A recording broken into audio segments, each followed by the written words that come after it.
Alright guys, Gilas Pilipinas, let's get it straight. Pag-usapan po natin itong paparating na FIBA World Cup Qualifiers 2027. This time, itong magiging final rosters ng ating Gilas dahil malapit na yung laban versus Guam sa November 28 na yan. At sa pinaka-latest na update natin ay hindi na nga makakapaglaro itong si Kai Soto dito sa paparating na window dahil nagre-recover pa rin dito sa kanyang injury. Ayan. Habang itong si Justin Brownlee ay hindi rin na possible na makakapaglaro or doubtful yung kanyang status dahil nga sa health issues. Matatandaan natin basketball na hindi nga nakapaglaro itong si Justin Brownlee dito sa Meralco Bulls sa East Asia Super League. Ayan, and possible na nakikita natin dito talaga na ipasok ni Coach Tim Cone at kanyang paglaruin ay ito ng si Ange Kwame.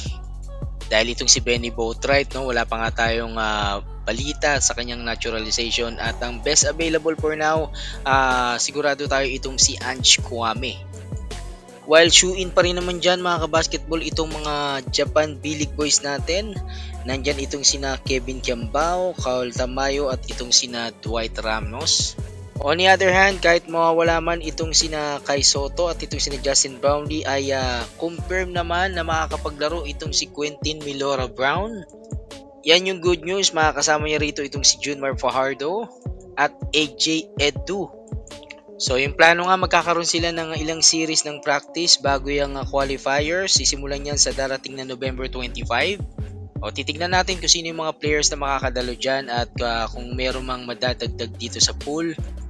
But as of this moment, ito yung nakikita natin na pasok dito sa Final 12 ni Coach Tim Cone. Nandyan nga itong sina Kiambao, Ramos, Tamayo, Edu, Milora Brown, Scotty Thompson, CJ Perez, Chris Newsam, Calvin Optana, at nandyan rin itong si Junmar Fajardo.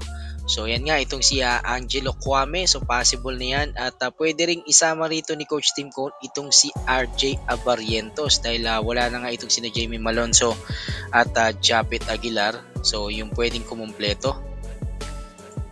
But hopefully no, sana si Coach Tim Cone will look around and possible makapaghanap pa ng ibang mga possible player na pwedeng kumumpleto dito sa ating Gilas Pilipinas. Alam naman natin itong Philippine basketball na mayaman tayo sa talent, no? Hindi tayo mauubusan yan. But again mga kabasketball, depende pa rin yan dito kay Coach Tim Cone.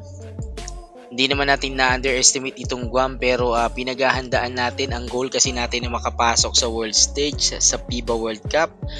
Syempre yung mga mabibigat na kalaban natin nandyan lagi, no, itong New Zealand at itong Australia. So yun yung kailangan nating paghandaan at talong lalo na dapat nandun si Kai Soto. Kasi kakailanganin talaga natin siya. Yon mga kabasketball, yan muna yung latest update ko sa inyo dito sa rosters ng ating Team Gilas Pilipinas at sa kanilang magiging upcoming game versus Guam, no, sa November 28 na yan at yung kanilang latest practice a week prior ng magiging game nila versus Guam. Ayan, salamat sa laging pagsubaybay. This is Super Chris TV.